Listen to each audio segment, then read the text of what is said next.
Cancer. This will be your extended version to have a look and see what's coming up around this relationship, okay? What is bringing you and this person together? And then, of course, the areas where you could really shine together, but also the areas where you may face a few obstacles here. So let's have a look first and foremost at what is bringing the both of you together, Cancer. Okay, you've got soulcraft. I often associate soulmate connections with this card here, so that's very nice to see. You've got the number 1, which is a powerful new beginning. So I think this is a bit of a restart or starting with a fresh slate here, so to speak. I think you're being drawn together. Okay, this is a very strong soul connection, so I think this could very well speak. This could very well speak of a twin flame or soul mate union here. You've got the lotus flower, which is a symbol of creation, so that's very nice here. And soulcraft is really being drawn to something and building it because your soul is yearning for it. Now, this is highly spiritual playing field here, Cancer. So I think this is why you're so drawn, and this is why I think it's a major love. It's a big love for a lot of you. Be a really big relationship here that you have. But let's have a look at the strengths. Okay, the Tower card has come up once again, but it's come up in your strengths. Okay, so Scorpio energy, the 5 of Swords, the Tower card. This is some very interesting cards, and read in a context of strength, Cancer.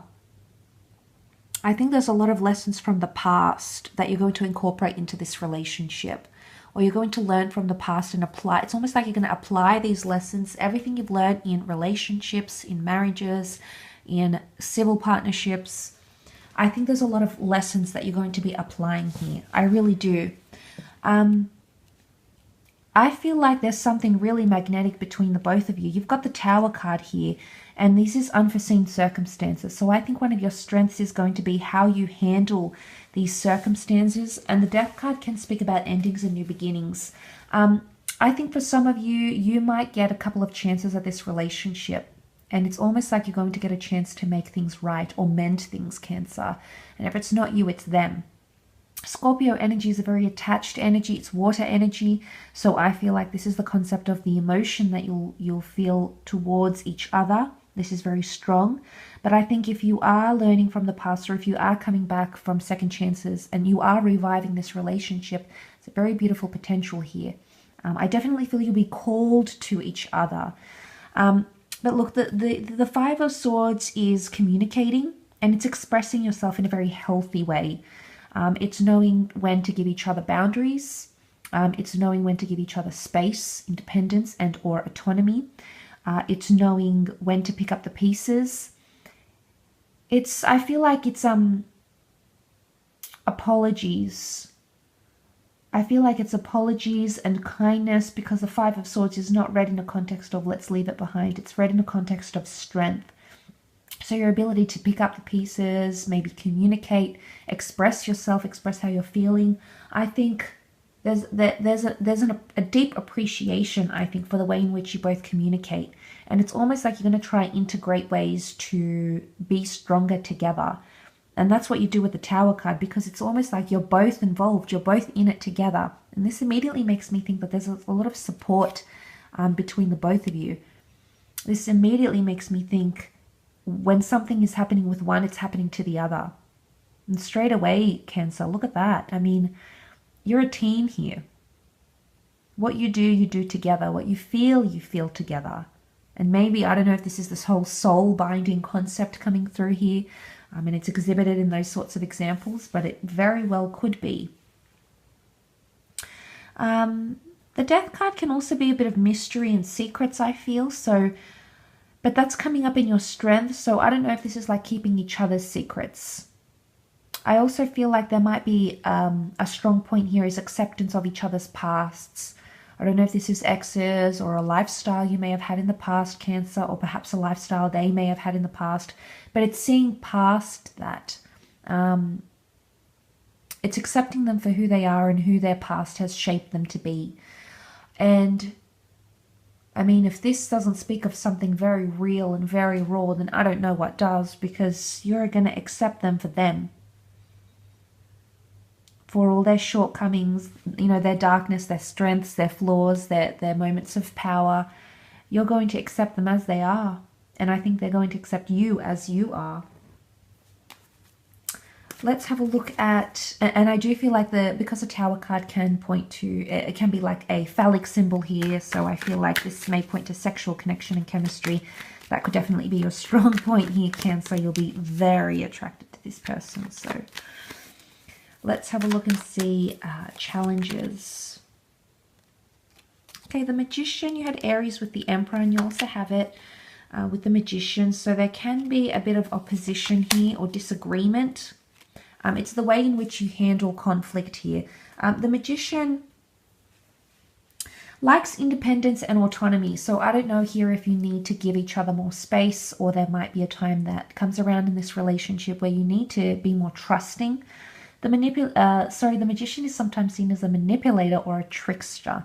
And this is his mischievous behavior here. So I'm wondering there could be some sort of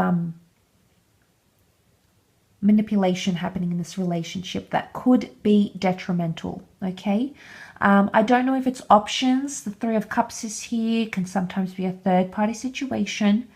I don't know if this is like jealousy, because I feel the King of Wands is so alert. You can see even in the way he sits, like he sees everything. Everything has his attention. He's observant. He's absorbing his environment, he's scanning things, he's ready to act. And it's that in sort of impulsive energy, which is also evidenced with the Magician and the Emperor.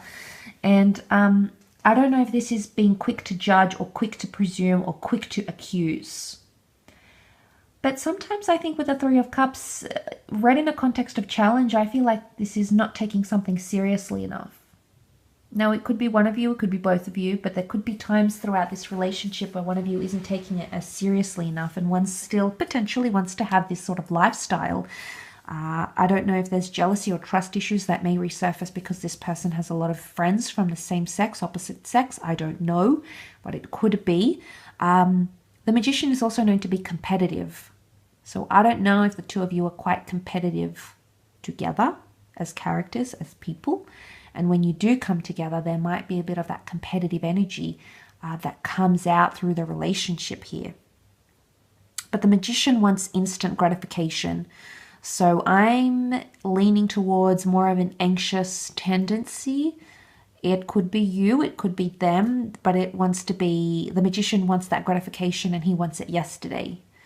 And I wonder if this person is going to potentially be a little bit impatient with you, Cancer. You might be impatient with them in seeing results or seeing them do things for you.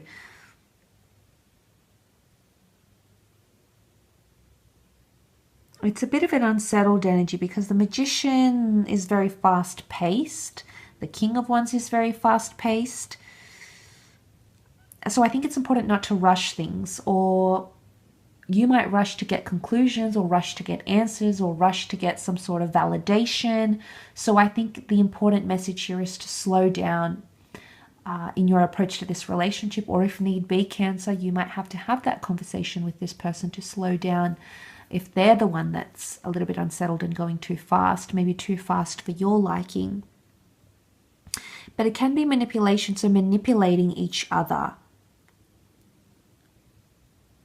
Maybe even trying to make each other jealous to evoke an emotional response. And this is not, you know, it happens so common in relationships when our partner or our person of interest doesn't react the way we want them to, or the way we feel they should be reacting, then suddenly we go into this overdrive mode and we conjure up these ways of how can we get this emotional response, and will that emotional response validate the feelings that you think they're supposed to be feeling. So it's very complex and it's very intertwined, but I think that might be something you need to, I guess, look out for or notice. I guess be more self-aware when this behavior is happening as well. I will leave your reading at that though, Cancer, so thank you again for all your support.